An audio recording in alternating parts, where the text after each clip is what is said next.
اس راستے کا پہلا سبق یہ ہے کہ زندگی اعمال سے بنے گی، ایمان سے بنے گی، ایمان سے بنے گی، اخلاق سے بنے گی، اعمال صالح سے بنے گی، زندگی ان سے بنتی ہے۔ اور پھر یہ کہ صرف یہ کہا نہیں گیا بلکہ سید الکونین صلی اللہ علیہ وسلم نے اور صحابہ کرام نے صرف ایمان سے اور اعمال صالحہ سے زندگی بنا کر دکھلائی ہے،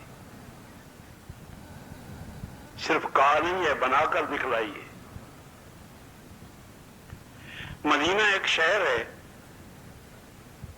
مدینہ طیبہ ایک شہر ہے، اس پورے شہر میں تمہاری کائنات کی کوئی چیز نہیں ہے،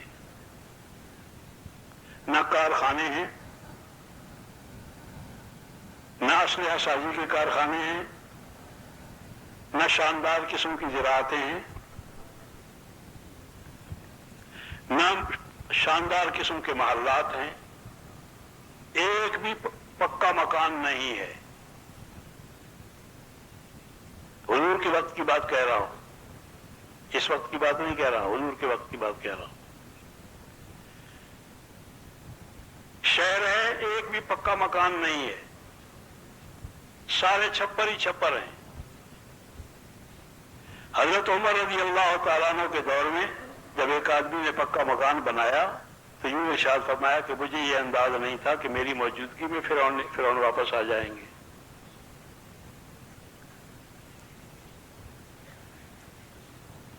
میری موجودگی میں فرعون واپس آ جائیں گے، یہ فرعونوں کا دستور ہے، یہ ہمارے راستے کی چیزیں نہیں ہیں۔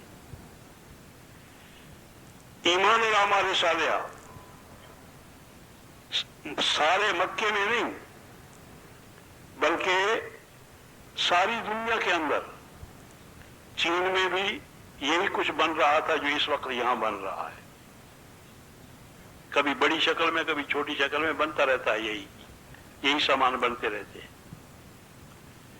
چین میں بھی یہی بن رہا تھا، ہندوستان میں بھی یہی بن رہا تھا، حبشہ میں بھی یہی بن رہا تھا، ہر جگہ پر یہی بن رہا تھا، صرف مکے میں اور مدینے میں آدمی بن رہا تھا۔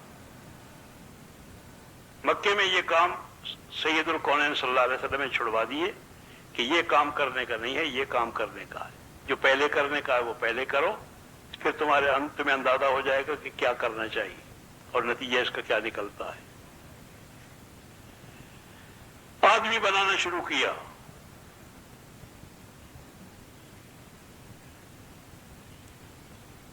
آدمی بننے لگے، خدیجہ الکبریٰ بھی بن رہی ہیں، علی المرتضیٰ بھی بن رہے ہیں، نوجوان بھی بن رہے ہیں، بڑی عمر کے ابو بکر جیسے بھی بن رہے ہیں، ہر طبقے کے لوگ بن رہے ہیں، ہر قسم کے لوگ بن رہے ہیں۔ اور ابتدا سے ہی جیسے عرض کیا کہ کوئی پکا مکان نہیں ہے، صرف چھپر ہی چھپر ہیں، اور چھپر بھی ساتھ عرض کر دوں کہ چھپر بھی خالی ہیں، چھپر بھی خالی ہیں، بھرے ہوئے چھپر نہیں ہیں۔ اس لیے کہ اماں جان یہ کہتی ہیں انہی چھپروں میں رہتی ہوئی کہ ہم نے تین چاند اپنی آنکھوں سے دیکھے ہیں اور ہمارے گھروں میں آگ نہیں جلی ہے، تین چاند دیکھے ہیں اور ہمارے گھروں میں آگ نہیں جلی ہے۔ ان کے بھانجے پاس بیٹھے تھے حضرت عمر رضی اللہ تعالیٰ عنہ، وہ کہنے لگے کہ خالہ جان پھر گزارا کیسے ہوتا تھا؟ میں نے کہا گزارا یوں ہوتا تھا کہ حضور تشریف لائے اشراق کے وقت اور آ کے پوچھا کہ عائشہ کچھ ہے کھانے کو؟ تو میں نے عرض کیا کہ یا رسول اللہ کچھ نہیں ہے، تو آپ نے فرمایا بہت اچھا میرا روزہ ہے۔ میں نے کہا یا رسول اللہ آپ کا روزہ ہے تو میرا بھی روزہ ہے۔ چھٹی ہو گئی۔ اب وقت ہے کہ نہیں تعلیم کا؟ تعلیم کے لیے بھی وقت موجود ہے، کتاب پڑھنے کے لیے بھی وقت موجود ہے، کتاب سکھانے کے لیے بھی موجود ہے، نماز سیکھنے کے لیے بھی موجود ہے، نماز سکھانے کے لیے بھی موجود ہے، تسبیحات پڑھنے کا وقت بھی موجود ہے، سب چیزوں کے لیے وقت نکلا ہے۔ یہ تو چولہے کی مصیبت ہے، سارا گھر جتا ہوا ہے بچوں تک، اور چولہے کی ضرورتیں پورے نہیں ہوتی. چولہا اور بیت الخلاء، چولہا بیت الخلاء، بس دو ہی جگہ ہیں. یہ کوئی زندگی ہے؟ تو حیوانی زندگی ہے، جانوروں کی زندگی ہے، انسانوں کی زندگی تو نہیں ہے.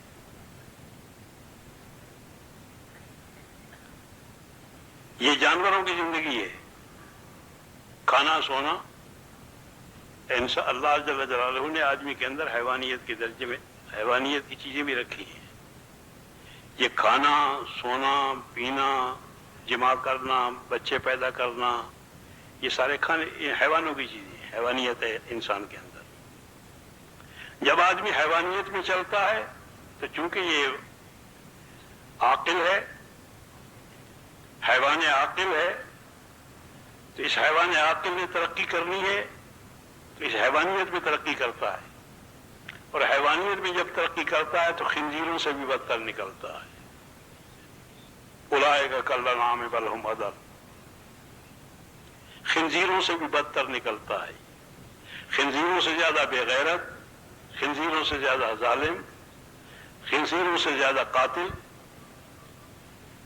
خنزیروں سے زیادہ تمام بد خصلتیں ساری اس کی انسانوں کے اندر، انسانوں کی آگے بڑھ گئی خنزیروں سے بھی.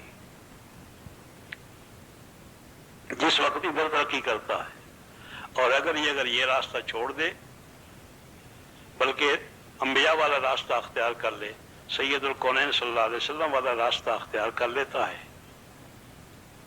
اور یہ بجائے نیچے جانے کے، یعنی حیوانیت کی طرف جانے کے، نیچے کی جانب حیوانیت کی طرف جانے کی بجائے اگر اوپر کو جائے تو یہ جبریل امین سے بھی آگے نکل جاتا ہے. جبریل امین بھی پیچھے رہ جاتے ہیں. اللہ نے اس کو ایسا بنایا ہے. اس بنا پر اس کو اسی راستے پر ڈالنا ہے. کام کرنے کا یہ ہے کہ آدمی اللہ کا خلیفہ ہے. آدمی اللہ کا خلیفہ ہے. اللہ نے اپنا نائب بنایا ہے. اس کو نیابت ملی ہے، عہدہ ہے، اور عظیم ترین عہدہ ہے، سب سے بڑا عہدہ ہے. اس عہدے کے ملنے پر